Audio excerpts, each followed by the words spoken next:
අහලා තියෙනවද Nelson Mandela මෙන්න මෙහෙම කතාවක් කියනවා. මම කිසිම දවසක පරාජය වුණේ නැහැ. එක්ක මම දිනුවා.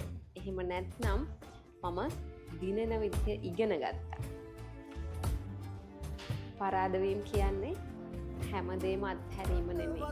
බෑ පරදන්න නම් වීරියක් හිත ළඟ ඇත්නම් අත්පා පොඩි හිතනම් ලොකුයි තව ඉන්න බෑ ඉවසලා